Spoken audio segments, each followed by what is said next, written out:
پچھلی قسط کے آخر میں ہم نے یہ بات کی تھی کہ اگلی قسط میں ہم بات کریں گے احادیث کی روشنی میں دجال کی. یعنی اگر یہ تمام کی تمام اشیاء جو انسان نے آج خلق کی، جن کو انسان اپنے لیے مسیحا تسلیم کرتا ہے کہ آیا واقعتاً یہ دجال ہیں، یہی وہ دجال ہے، اگر یہی وہ دجال ہے تو ضرور رسول اللہ صلی اللہ علیہ وسلم نے اس کا ذکر کیا ہوگا. تو اس قسط میں ہم جانیں گے کہ کیا واقعتاً رسول اللہ صلی اللہ علیہ وسلم نے ان تمام کی تمام ایجادات کو دجال کہا یا نہیں. تو ناظرین، اس بات کو جاننے کے لیے ہم اپنی اس قسط کا آغاز کرتے ہیں. ہم جانتے ہیں کہ رسول اللہ صلی اللہ علیہ وسلم نے دجال کے بارے میں کھول کھول کر تفاصیل کے ساتھ بیان کیا. اسی طرح رسول اللہ صلی اللہ علیہ وسلم صحابہ اکرام کو دجال کے بارے میں بتا رہے تھے تو رسول اللہ صلی اللہ علیہ وسلم نے یہ کہا کہ قیامت الساعۃ سے پہلے دجال ہے، اور اس دجال سے پہلے بھی کئی دجال ہوں گے. رسول اللہ صلی اللہ علیہ وسلم نے قیامت الساعۃ کے قریب آنے والے دجال سے پہلے جتنے بھی دجال ہوں گے یا جو کچھ دجال ہوگا اس سب کی تفصیلات بیان کی. جب رسول اللہ صلی اللہ علیہ وسلم ان دجالوں کی یا قرب قیامت الساعۃ نکلنے والے دجال سے پہلے جو کچھ بھی دجال تھا، جتنے بھی دجال تھے، ان کا ذکر کر چکے، تو پھر بیان کرنے کی باری آئی اس دجال کی جو قرب قیامت الساعۃ نکلنا تھا. تب رسول اللہ صلی اللہ علیہ وسلم نے کہا،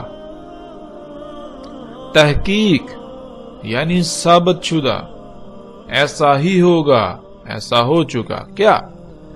کہ دجال کھانا کھا چکا اور بازاروں میں گھوم پھر چکا.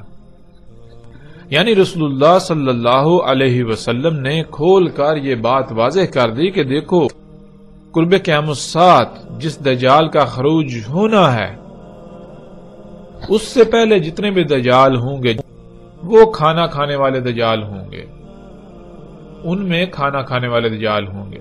یعنی محمد رسول اللہ صلی اللہ علیہ وسلم نے یہ بالکل واضح کر دیا کہ قرب قیامت الساعۃ جس دجال کا خروج ہونا ہے وہ کھانا کھانے والا نہیں ہوگا جیسے انسان کھانا کھاتا ہے. وہ انسان کی طرح بازاروں میں نہیں گھومے پھرے گا. کہیں ایسا نہ ہو کہ تم اس کو بھی ایک انسان سمجھتے ہوئے ویسا ہی دجال سمجھ لو جو اس سے پہلے آئیں گے. اس لیے وہ ایسا دجال نہیں ہوگا، یعنی وہ انسان نہیں ہوگا، اور اس کی رسول اللہ صلی اللہ علیہ وسلم نے مزید وضاحت کر دی. محمد رسول اللہ صلی اللہ علیہ وآلہ وسلم نے کہا، دجال ہرگز انسان نہیں ہے.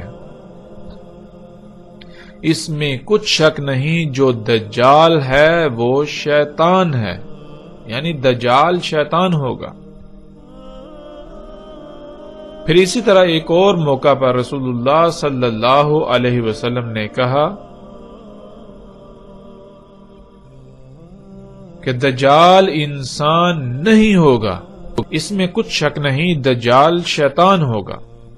اور قرآن میں اللہ سبحانہ و تعالیٰ نے شیطان کسے کہا؟ اللہ سبحانہ و تعالیٰ نے ہر اس شے کو شیطان کہا جو کچھ بھی ہمارے ارد گرد کھلم کھلا موجود ہے، جو ہماری ضرورت سے زائد ہے. حیات الدنیا کو، دنیاوی مال و متاع کو اللہ سبحانہ و تعالیٰ نے شیطان قرار دیا، شیطان کہا قرآن میں. اور پیچھے ہم جان چکے، بار بار یہ بات جان چکے کہ رسول اللہ صلی اللہ علیہ وسلم نے دجال کسے کہا.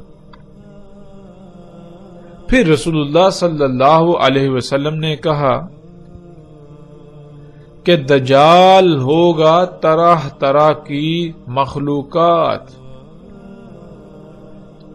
دجال طرح طرح کی تخلیقات ہوں گی. اور ہم پر یہ بات واضح ہونی چاہیے کہ اللہ سبحان ہے، اللہ اس سے پاک ہے کہ وہ دجل خلق کرے،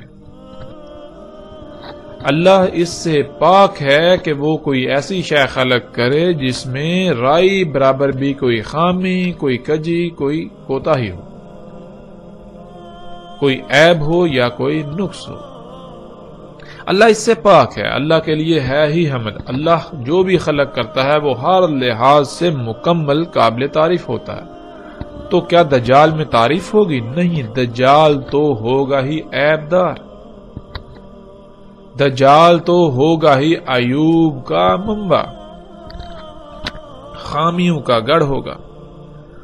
تو پھر بالکل واضح ہو جاتا ہے کہ دجال کا خالق اللہ نہیں ہوگا، تو پھر کون خالق ہوگا؟ یہ بات بھی ہم پر بالکل واضح ہو چکی ہے، اور جیسے جیسے ہم آگے بڑھیں گے مزید کھل کر واضح ہوتی جائے گی کہ دجال کا خالق یعنی ان مخلوقات کا خالق انسان ہوگا۔ ان مخلوقات کی خالق وہ ذات ہوگی جس ذات کو اللہ سبحانہ و تعالیٰ نے زمین کا اختیار دیا، اور اختیار کسے دیا؟ قرآن میں بار بار بہت سارے مواقع پہ یہ بات کھل کر واضح ہے کہ انسان کو زمین کا اختیار دیا گیا، انسان کو زمین پر نائب بنایا گیا۔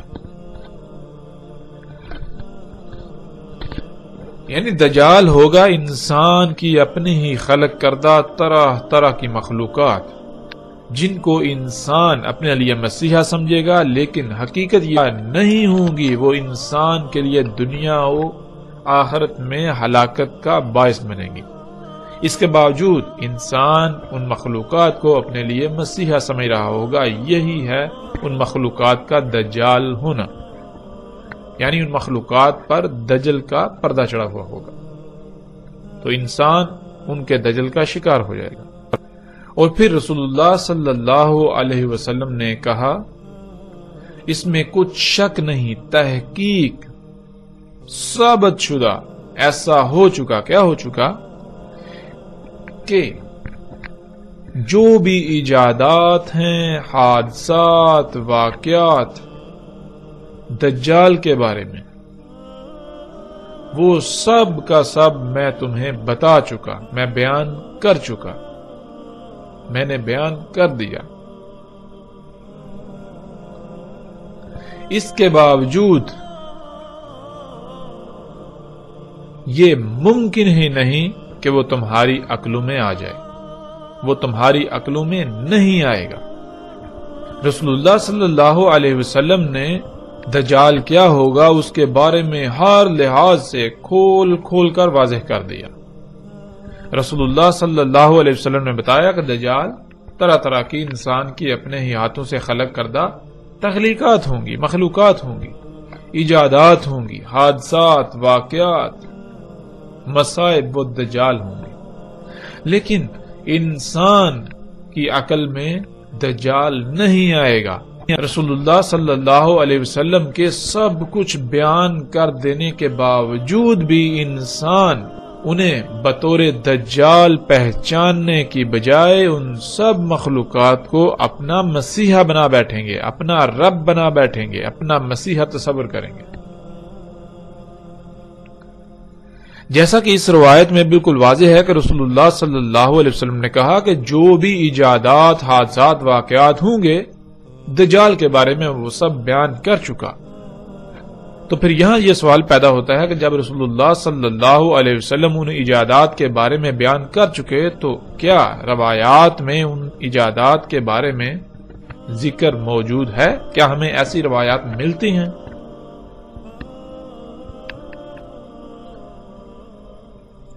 تو اب ہم احادیث میں، روایات میں دیکھیں گے کہ کیا واقعتاً ایسی روایات موجود ہیں کہ رسول اللہ صلی اللہ علیہ وسلم نے ان مخلوقات کو دجال کہا۔ تو بڑھتے ہیں قسط میں اگلے مرحلے کی طرف۔ رسول اللہ صلی اللہ علیہ وسلم نے کہا، دجال طرح طرح کی مختلف مخلوقات ہوں گی۔ ناظرین، جہاں دجال کے بارے میں رسول اللہ صلی اللہ علیہ وسلم نے بہت کچھ کھول کھول کر بیان کیا، وہیں رسول اللہ صلی اللہ علیہ وسلم نے دجال کی پہچان کے لیے ایک ایسی بات کا ذکر کیا، ایک ایسی خبر دی جو خبر کسی نبی نے اپنی قوم کو نہیں دی۔ وہ خبر کیا تھی جس کا ذکر پیچھے گزر چکا؟ وہ خبر یہ تھی کہ دجال آور ہوگا اور تمہارا رب یعنی اللہ سبحانہ و تعالی آور نہیں ہے۔ اور ہم نے یہ بھی جان لیا تھا کہ آور کہتے ہیں کسی بھی شے کا، کسی بھی کام کا ایک ہی پہلو دیکھ پانا، کسی بھی کام کو ایک ہی پہلو سے کر پانا، کوئی بھی کام کرنا تو وہ نامکمل کرنا، کوئی بھی کام خامیوں، خرابیوں، نقائص والا کرنا۔ تو اسی کی وضاحت میں رسول اللہ صلی اللہ علیہ وسلم نے کہا تھا، جیسا کہ اس روایت میں ہمارے سامنے ہے۔ رسول اللہ صلی اللہ علیہ وسلم نے کہا اس کی یعنی دجال کی صلاحیت، خصوصیات، معیار اور کردار یہ ہوگا کہ وہ ہر شے میں ٹیڑھ پن پیدا کر دے گا، ہر شے کو مفلوج کر دے گا، اور یہی شے اسے یعنی دجال کو نمایاں کرے گی، یہی اس کی پہچان کا باعث ہوگی۔ یعنی رسول اللہ صلی اللہ علیہ وسلم نے کہا کہ دجال کی پہچان یہ ہے کہ دجال ہر شے میں ٹیڑھ پن پیدا کر دے گا، ہر شے کو مفلوج کر دے گا۔ یہ خامی، یہ خصلت ہی دجال کی پہچان ہوگی۔ آج ہم دیکھیں وہ کون سی مخلوقات ہیں، وہ کون سی اشیاء ہیں جنہیں انسان اپنے لیے مسیحا سمجھتا ہے، لیکن اس کے برعکس ان کی حقیقت یہ ہے کہ وہ تمام کی تمام مخلوقات میں ٹیڑھ پن پیدا کر رہی ہیں، تمام مخلوقات کو مفلوج کر رہی ہیں، خرابیاں، نقائص وغیرہ پیدا کر رہی ہیں۔ ایسی وہ کون سی مخلوقات ہیں؟ تو جب ہم دیکھیں تو ہمارے سامنے کیا آتا ہے؟ ہمارے سامنے پھر وہی طرح طرح کی انسان کی خلق کردہ مخلوقات جو پوری کائنات میں ہر شے کو مفلوج کر رہی ہیں، ہر شے میں ٹیڑھ پن پیدا کر رہی ہیں، ہر سطح پر تباہی مچا رہی ہیں۔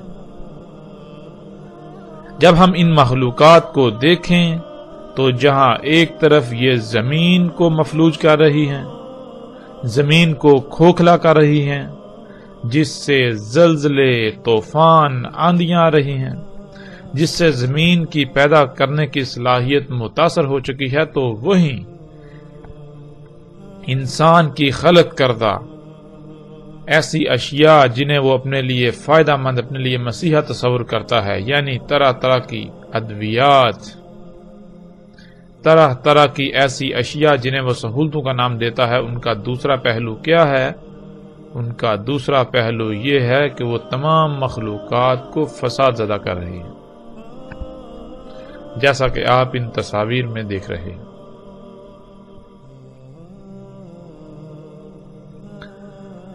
ناظرین، آج ہم اپنے آپ سے سوال کریں، ہم اپنے آپ سے پوچھیں کہ یہ تمام کی تمام فساد زدہ، خراب، نقائص والی مخلوقات کیا ان کا خالق اللہ ہے؟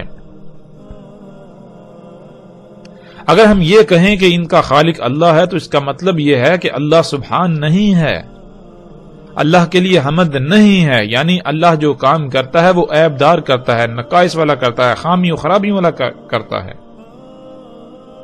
لیکن جب ہم دوسری طرف قرآن سے رجوع کریں، قرآن سے اپنا تعلق قائم کریں، قرآن پر اس سوال کو پیش کریں، تو قرآن تو بار بار یہ کہتا ہے کہ اللہ سبحان ہے، اللہ پاک ہے اس سے کوئی عیب دار خلق کرے۔ اللہ ظلم نہیں چاہتا، اللہ ظلم نہیں کرتا۔ قرآن پورے کا پورا اسی بات سے بھرا پڑا ہے۔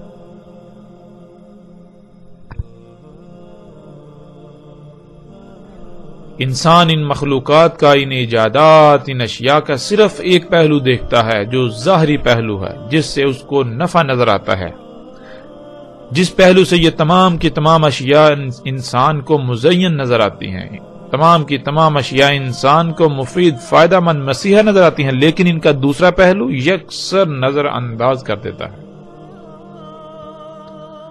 ان کے دوسرے پہلو کو یکسر نظر انداز کر دیتا ہے۔ اور وہ دوسرا پہلو کیا ہے؟ وہ دوسرا پہلو یہ ہے کہ یہ اشیاء، یہ مخلوقات کائنات کو تباہ کر رہی ہیں، آج موسموں کا نظام بگڑ چکا تو انسان کی انہی ایجادات کی وجہ سے جنہیں وہ اپنے لیے مسیحا تصور کرتا ہے۔ آج زمین کی پیدا کرنے کی صلاحیت متاثر ہو چکی تو اس کی وجہ بھی یہی مخلوقات۔ آج لا تعداد بیماریاں وجود میں آ چکی ہیں جن کا ماضی قریب میں وجود تک نہیں تھا، اور ان بیماریوں سے انسان تو کیا جاندار تڑپ تڑپ کر مر رہے ہیں۔ اور ان بیماریوں کی وجہ کیا ہے؟ یہ بیماریاں وجود میں کیسی آئیں؟ ان کی وجہ یہی انسان کی خلق کردہ طرح طرح کی مخلوقات۔ آج انسان ان گاڑیوں کو، جہازوں کو، ٹرینوں کو، یعنی جدید سفری ذرائع کو اپنے لیے مسیحا تصور کرتا ہے، لیکن اس کا دوسرا پہلو کیا ہے؟ اسے یکسر نظر انداز کر دیتا ہے۔ انہی گاڑیوں کی وجہ سے، ٹرینوں جہازوں کی وجہ سے، یعنی انہی سفر کے ذرائع کی وجہ سے آج پوری دنیا دھوئیں سے بھر چکی، اور یہ دھواں تمام مخلوقات کے لیے زہر قاتل ثابت ہو رہا ہے۔ اسی دھوئیں کی وجہ سے دنیا میں ہر سال 33 لاکھ سے زیادہ انسان موت کا شکار ہو رہے ہیں، اور دنیا کی تقریباً 99% سے زیادہ آبادی کسی نہ کسی بیماری کا شکار ہے، تو وہ اسی دھوئیں کی وجہ سے۔ اسی دھوئیں کی وجہ سے کئی مخلوقات صفحہ ہستی سے مٹ گئیں، اسی دھوئیں کی وجہ سے موسموں کا نظام درہم برہم ہو چکا، اسی دھوئیں کی وجہ سے لا تعداد بیماریاں، حامیاں، خرابیاں پیدا ہو چکی۔ لیکن اس کے باوجود جب کسی سے سوال کیا جائے، کسی سے پوچھا جائے، تو اس کا جواب یہی ہوگا کہ یہ گاڑیاں، یہ جہاز، یہ جدید ترین سفر کے ذرائع انسان کے لیے مسیحا ہیں، فائدہ مند ہیں۔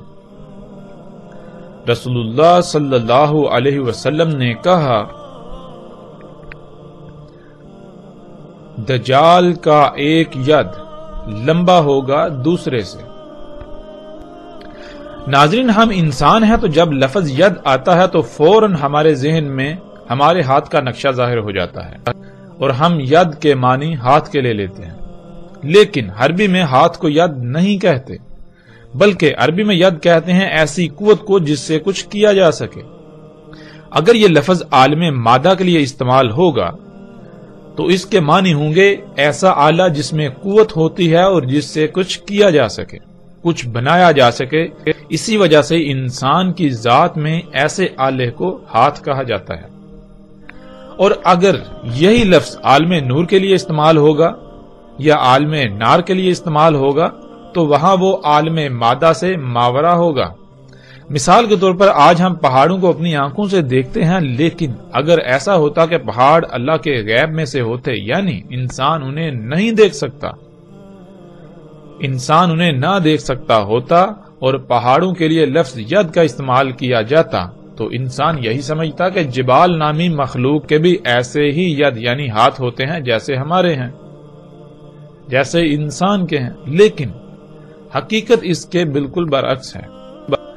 لفظ ید کے سب سے آسان معنی یہ ہے کہ جو خصوصیات انسان کے ہاتھ میں پائی جاتی ہیں، جیسے اس سے کچھ پکڑا جاتا ہے، اٹھایا جاتا ہے، اٹھا کر ادھر ادھر رکھا جاتا ہے، دھکیلا جاتا ہے وغیرہ، جس شے میں بھی یہ خصوصیات یا ایسی قوت پائی جائے وہ شے ید کہلائے گی۔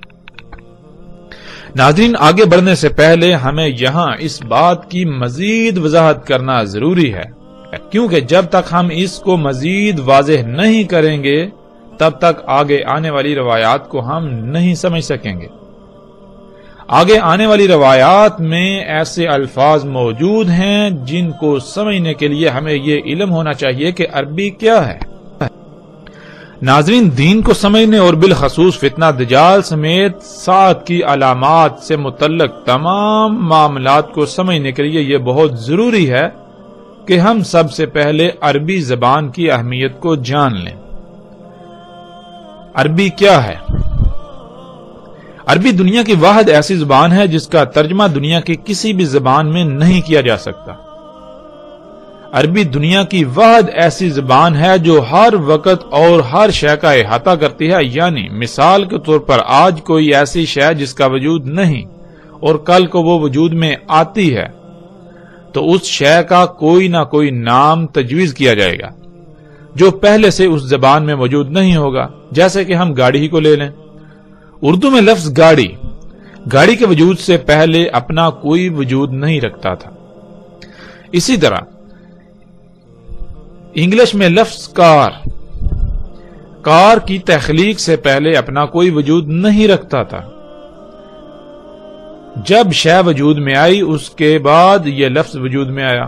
لیکن عربی دنیا کی واحد ایسی زبان ہے جو اس خامی سے بالکل پاک ہے. عربی دنیا کی واحد ایسی زبان ہے جس کا ہر لفظ بہت ہی وسعتوں کا حامل ہے. کوئی بھی شے جو پہلے وجود نہیں رکھتی تھی اور بعد میں وجود آئے گی یا بعد میں وجود آئے، عربی میں اس کا نام پہلے سے ہی طے کر دیا گیا. یعنی عربی میں آپ کسی بھی لفظ کا اضافہ نہیں کر سکتے. جو بھی نئی ایجاد آپ کریں گے اس کے لیے پہلے سے ہی عربی میں نام موجود ہوگا. البتہ اس شے کی الگ سے پہچان اور نشاندہی کے لیے آپ الگ سے کوئی لفظ ایجاد کر سکتے ہیں، مگر وہ لفظ عربی زبان کا حصہ نہیں ہوگا اور نہ ہی وہ لفظ عربی کہلائے گا، بلکہ وہ کسی اور زبان کا لفظ عربی لہجے کے ساتھ روزمرہ کے استعمال میں لایا جائے گا. جیسے لفظ فیس بک یا ٹویٹر کو ہی لے لیا جائے، جب عربی کے اصل سے ان کے لیے کوئی لفظ استعمال کیا جائے گا تو وہ لفظ استعمال کیا جائے گا جو فیس بک اور ٹویٹر وغیرہ کی صفات کا احاطہ کرے. لیکن موجودہ دور کے تقاضے کو سامنے رکھتے ہوئے یہی لفظ عربی لہجے کے ساتھ استعمال کیے جائیں گے جو کہ وقت کی ضرورت ہے. لیکن یہ لفظ یا یہ الفاظ عربی کا حصہ نہیں کہلائیں گے اور نہ ہی ان الفاظ کو اصل خالص عربی میں داخل کیا جا سکتا ہے. عربی کو سمجھنے کے لیے یہاں ہم چند الفاظ کو مثال کے طور پر سامنے رکھ لیتے ہیں. مثلا لفظ راس کو ہی لے لیں. ناظرین، جب لفظ راس کا ترجمہ کیا جاتا ہے تو اردو میں اس کا ترجمہ سر اور انگلش میں ہیڈ کر دیا جاتا ہے. اب جب ہم نے عربی میں لفظ راس کا ترجمہ سر کر دیا یعنی انگلش میں ہیڈ کر دیا تو اس کا نقصان کیا ہوگا اسے ہم سمجھ لیتے ہیں. مثال کے طور پر اگر آپ کے سامنے آپ کا دشمن موجود ہو اور آپ اپنے بھائی کو کہیں کہ وہ سامنے موجود دشمن کے راس میں گولی مارے تو وہ اس کے سر میں گولی مارے گا. لیکن اگر آپ کے سامنے اونٹ ہو اور آپ اپنے بھائی کو کہیں کہ وہ اونٹ کے راس میں گولی مارے تو وہ اونٹ کے سر میں گولی مار دے گا، کیونکہ اس کو بتایا گیا کہ راس کا ترجمہ سر ہے. لیکن اگر آپ کسی عرب کو یہ کہیں کہ وہ اس دشمن کے راس میں گولی مارے تو وہ گولی اس کے سر میں مارے گا، مگر جب آپ اسے کہیں گے کہ وہ اونٹ کے راس میں گولی مارے تو وہ اونٹ کے سر میں نہیں بلکہ اونٹ کی کوہان جو چوٹی نظر آتی ہے اس میں گولی مارے گا. اب سوال یہ پیدا ہوتا ہے کہ جب آپ نے اپنے بھائی کو حکم دیا کہ اونٹ کے راس میں گولی مارو تو اس نے اونٹ کے سر میں گولی ماری، لیکن جب وہی حکم ایک عرب کو دیا تو اس نے اونٹ کے سر کی بجائے اس کی کوہان میں گولی ماری. آخر ایسا کیوں؟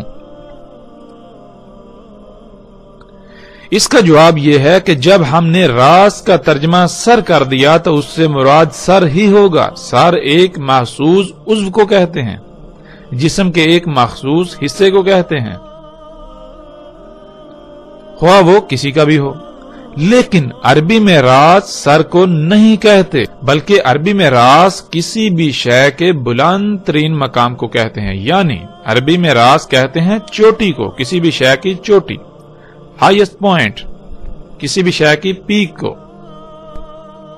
جب یہ لفظ انسان کی ذات کے لیے استعمال کیا جائے گا تو اس کا مطلب یہ ہوگا کہ انسان کی ذات کا سب سے بلند ترین مقام، اور وہ مقام ہے انسان کا سر.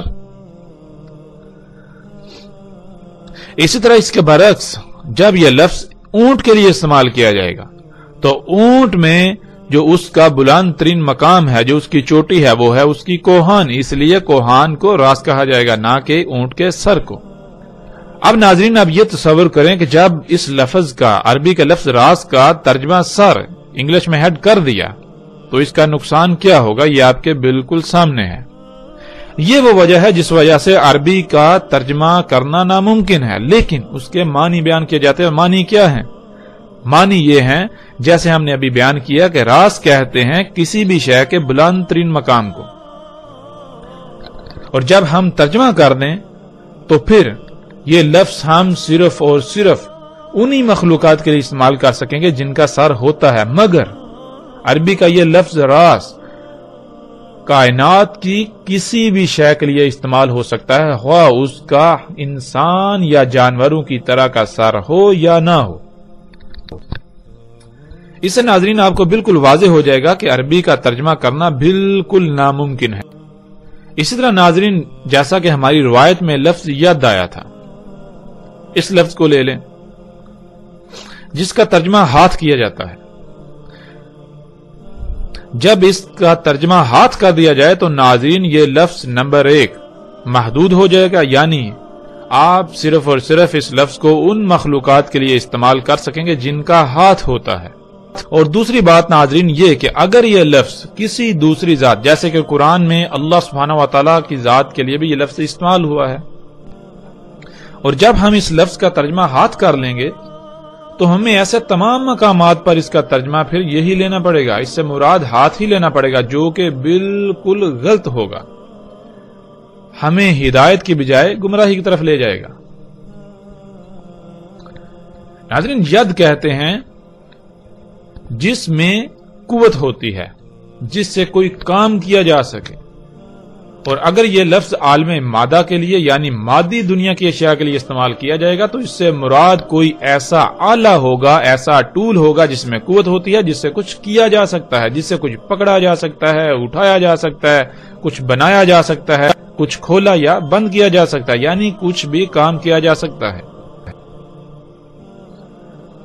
انسان کے جسم میں اللہ سبحانہ و تعالیٰ نے ایسی خصوصیات کا حامل جو عضو خلق کیا ہے وہ انسان کے ہاتھ ہیں، اس لیے انسان کے ہاتھوں کو ید کہا جاتا ہے۔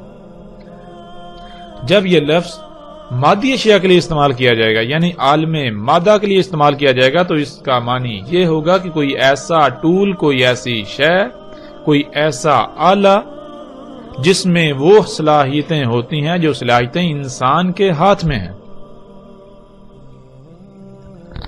اور اگر یہ لفظ عالم نور یا عالم نار کے لیے استعمال کیا جائے گا تو پھر اس میں مادی صفات، مادی خصوصیات نکل جائیں گی، پھر وہاں مراد کوئی مادی آلہ نہیں ہوگا، یعنی وہاں مراد کوئی نوری ایسی قوت ہوگی، نور کی کوئی ایسی قوت یا آگ، نار کی ایسی قوت جس سے کچھ کیا جا سکتا، جس میں وہ صفات، وہ صلاحیتیں، وہ خصوصیات ہوتی ہیں، جو خصوصیات، جو صفات، جو صلاحیتیں انسان کے ہاتھ میں ہوتی ہیں۔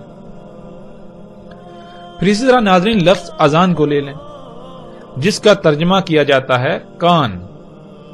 جب ہم نے ترجمہ کر دیا، نمبر 1 یہ لفظ محدود ہو جائے گا، اس کا استعمال محدود ہو جائے گا۔ نمبر 2 پھر اگر یہ لفظ ایسی مخلوقات کے لیے استعمال ہوتا ہے جن میں ایسا عضو نہیں ہے جسے ہم کان کہتے ہیں تو بات ہماری عقل میں نہیں آئے گی، ہم بات کو نہیں سمجھ سکیں گے۔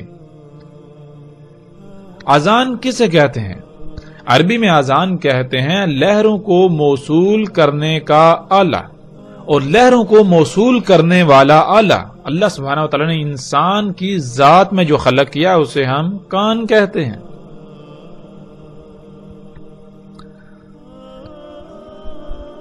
آواز کی حقیقت کیا ہے؟ آواز کی حقیقت لہریں ہیں۔ جسے ہم آواز کہتے ہیں، اس آواز کا ہمارے دماغ کے باہر کوئی وجود نہیں ہے۔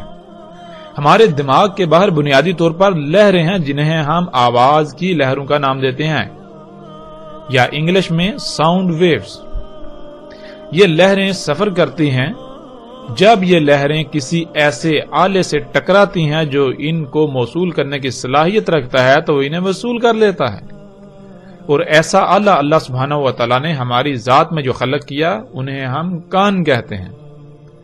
کان ہمارے آواز کی لہروں کو موصول کرتے ہیں، اس کے بعد ان لہروں کو بجلی کے سگنلز میں تبدیل کرتے ہوئے دماغ میں بھیجتے ہیں۔ دماغ کا متعلقہ حصہ ان لہروں کا ادراک کرتا ہے، جسے ہم آواز کہتے ہیں۔ آواز محض ہمارے دماغ کا ادراک ہے، اس کی حقیقت لہریں ہیں۔ تو ناظرین، عربی میں اذان کہتے ہیں لہروں کو موصول کرنے والا آلہ، اور آج ہم ایسے تمام آلات کو سامنے رکھ لیں جن میں ایسی صلاحیتیں ہیں، ایسی خصوصیات ہیں۔ وہ کیا ہیں؟ آج ہم انہیں کیا کہتے ہیں؟ آج ہم انہیں انٹینا کہتے ہیں، جیسا کہ آپ تصاویر میں دیکھ رہے ہیں۔ اور ناظرین، یہی وہ اذان ہے جس کا ہم ترجمہ کان کر دیتے ہیں، جو یاجوج اور ماجوج کے بارے میں روایات میں آیا ہے کہ ان کے اذان اتنے بڑے ہوں گے کہ ان میں سے ایک کو نیچے بچھائیں گے اور دوسرے کو اپنے اوپر اوڑھ لیں گے۔ اور آج یہ منظر ہم اپنی آنکھوں سے دیکھ رہے ہیں، جس کا ذکر یاجوج اور ماجوج کے باب میں بہت ہی صراحت کے ساتھ آ جائے گا۔ اسی طرح ناظرین، لفظ لسان کو لے لیں جس کا ترجمہ زبان کیا جاتا ہے۔ پھر وہی بات، جب اس لفظ کا ترجمہ زبان کر دیا جائے گا تو ایک تو یہ لفظ محدود ہو جائے گا، دوسرا پھر اگر یہ لفظ ایسی مخلوقات کے لیے استعمال ہوتا ہے جن میں انسان یا جانوروں کی طرح کی زبان نہیں ہے تو ہم اس کو سمجھنے سے قاصر رہیں گے۔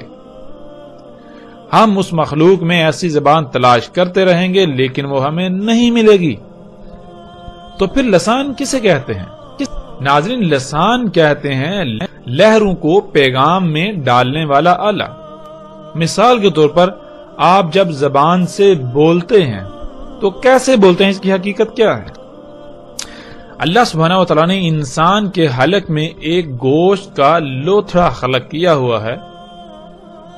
جب انسان بولتا ہے تو وہ لوتھڑا بہت تیزی سے ارتعاش کرتا ہے، حرکت کرتا ہے، تھر تھراتا ہے، جس سے بالکل ایسی ہی لہریں وجود میں آتی ہیں۔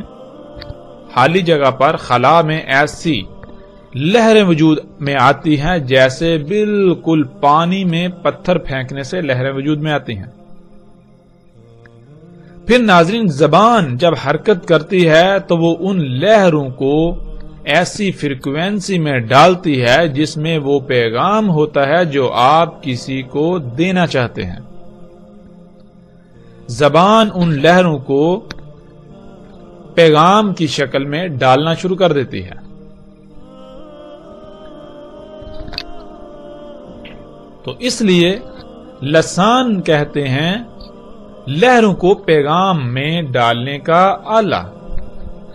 اب ناظرین، یہ صلاحیت، یہ خصوصیت جس شے میں بھی پائی جائے گی اسے عربی میں لسان کہا جائے گا، خواہ اس کو انسان کوئی بھی نام دے رہے ہوں یا کسی بھی نام سے جانتے ہوں، کسی بھی نام سے پکارتے ہوں یا کسی بھی نام سے پہچانتے ہوں۔ اس طرح ناظرین، لفظ سوت کو ہی لے لیں۔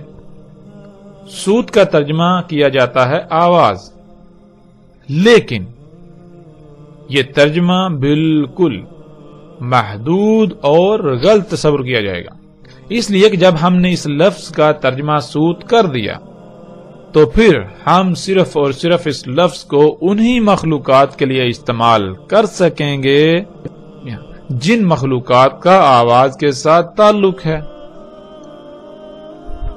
لیکن سوت کہتے ہیں تھر تھراتی لہروں کو۔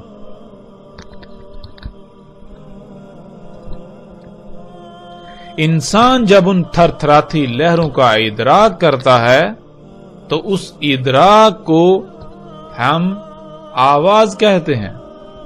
اب ضروری نہیں کہ جن تھر تھراتی لہروں کا ہم ادراک کر رہے ہیں انہیں آواز کا نام دے رہے ہیں، انہی لہروں کا ادراک کوئی اور مخلوق کرے تو اسے بھی آواز کہا جائے؟ نہیں، تھر تھراتی لہروں یعنی سوت کا ادراک ہر مخلوق کا الگ الگ ہے۔ پھر اسی طرح ناظرین، ایک لفظ ہے الشار۔ اس لفظ کا ترجمہ بالوں کا کر دیا جاتا ہے۔ جو بال انسان کے جسم پر یا سر پر موجود ہیں۔ جو بال انسان کے جسم یا سر پر پائے جاتے ہیں، حالانکہ یہ ترجمہ بالکل غلط ہے۔ الشعر کسے کہتے ہیں ناظرین؟ الشعر کہتے ہیں اس مواد کو جس مواد سے انسان کے جسم پر یا انسان کے سر پر بال وجود میں آتے ہیں۔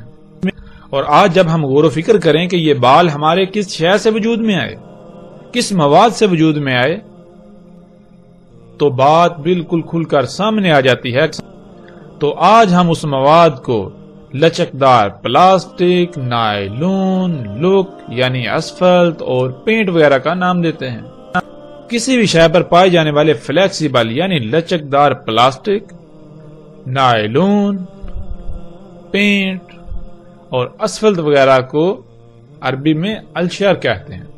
اگر یہ لفظ پرندوں کے لیے استعمال کیا جائے گا تو ان کے پروں میں موجود بالوں کو کہا جائے گا۔ اگر یہ لفظ بیڑوں کے لیے استعمال کیا جائے گا تو اس سے مراد ان کے جسم پر موجود نائلون، لچکدار پلاسٹک یعنی ان کی اون کو کہا جائے گا۔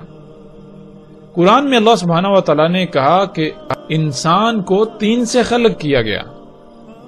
3 کہتے ہیں کالے رنگ کے کیچڑ کو جو زمین میں پایا جاتا ہے، جو زمین کے عناصر سے وجود میں آیا۔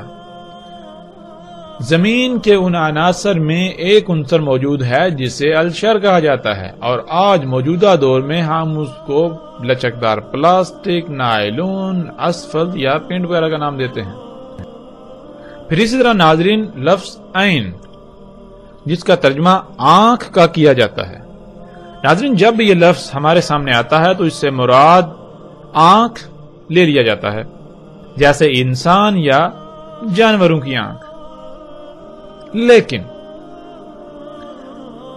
عربی میں عین کہتے ہیں ایسے آلے کو جو رنگوں کا ادراک کرتا ہے۔ انسان کی ذات میں اللہ سبحانہ وتعالی نے ایسا آلہ جو خلق کیا جو رنگوں کا ادراک کرتا ہے، اسے ہم آنکھ کہتے ہیں۔ اور عربی میں ہر اس شے کو عین کہا جائے گا، ہر اس شے کو، ہر اس آلے کو عین کہا جائے گا جو رنگوں کا ادراک کرتا ہے۔ آج ہم جب اپنے ارد گرد غور و فکر کریں، ارد گرد دیکھیں تو ہمیں بالکل واضح ایسے آلات نظر آئیں گے جو رنگوں کا ادراک کرتے ہیں۔ یعنی عربی میں عین کہتے ہیں اس شے کو جس میں وہ تمام صلاحیتیں، خصوصیات پائی جاتی ہیں جو خصوصیات، جو صلاحیتیں انسان یا جانور کی آنکھ میں پائی جاتی ہیں۔ پھر اسی طرح ناظرین لفظ طیر آ جاتا ہے جس کا ترجمہ کر دیا جاتا ہے پرندہ۔ حالانکہ طیر عربی میں کہتے ہیں ہر اس شے کو جو ہوا میں یعنی جو فضا میں اڑتی ہے، جو فضا میں تیرتی ہے۔ لیکن جب ہم نے اس کا ترجمہ پرندہ کر دیا تو ہم اس سے مراد کیا لیں گے؟ ہم اس سے پھر مراد دیں گے وہ پرندے جو اللہ سبحانہ تعالیٰ نے خلق کیے، جو ہمیں ہواؤں میں اڑتے ہوئے نظر آتے ہیں۔ لیکن یہ ترجمہ بالکل غلط ہوگا۔ طیر کہتے ہیں ہر اس شے کو جو ہوا میں اڑتی ہے، جو فضا میں سفر کرتی ہے۔ ہم نے عربی کے کچھ الفاظ کو سامنے رکھا اور ان کے اوپر مختصراً سی بات کی، جس سے یہ بات کھل کر واضح ہو جاتی ہے کہ عربی کا ترجمہ کرنا بالکل ناممکن ہے، خواہ وہ دنیا کی کوئی بھی زبان ہو۔ دنیا کی کسی بھی زبان میں عربی کا ترجمہ نہیں کیا جا سکتا۔ اگر ہم نے عربی کا ترجمہ کر دیا تو ہم بات کو سمجھنے کے بجائے مزید دور چلے جائیں گے۔ ناظرین جب ہم عربی کے اس اصول کو سمجھ لیں گے، اپنے ذہن میں بٹھا لیں گے، تو ہمارے لیے بات کو سمجھنا انتہائی آسان ہو جائے گا۔ دنیا کی کوئی شے، کوئی سوال ہمارے لیے سوال نہیں رہے گا۔ کوئی بھی ہمیں گمراہ نہیں کر پائے گا، کوئی بھی انسان یا کوئی بھی ہمیں اپنی باتوں میں گما پھرا کر ورگلا نہیں سکے گا۔ عربی کے اس اصول کو سامنے رکھتے ہوئے اب ہم اس روایت پر نگاہ دوڑاتے ہیں۔ رسول اللہ صلی اللہ علیہ وسلم نے کہا، دجال کا ایک آلہ جس میں وہ خصوصیات، وہ صلاحیتیں ہوں گی جو خصوصیات، جو صلاحیتیں انسان کے ہاتھ میں ہوتی ہیں، یعنی جس سے کچھ پکڑا جا سکے، جس سے کوئی کام کیا جا سکے، وہ لمبا ہوگا دوسرے کی نسبت. یعنی دجال کا ایک آلہ تو لمبا ہوگا اور دوسرا آلہ اس سے چھوٹا. آج ہم اپنے ارد گرد نگاہ دوڑائیں، اپنے ارد گرد غور و فکر کریں. کیا ایسی مخلوقات موجود ہیں؟ کیا انسان کی خلق کردہ ایسی مخلوقات موجود ہیں جن میں بالکل وہی صلاحیتیں، وہی خصوصیات پائی جاتی ہیں جو صلاحیتیں اور خصوصیات انسان کے ہاتھ میں پائی جاتی ہیں؟ تو حیران کن طور پر ایسی لا تعداد مخلوقات ہمارے سامنے آ جائیں گی، جیسا کہ آپ ان تصاویر میں دیکھ سکتے ہیں.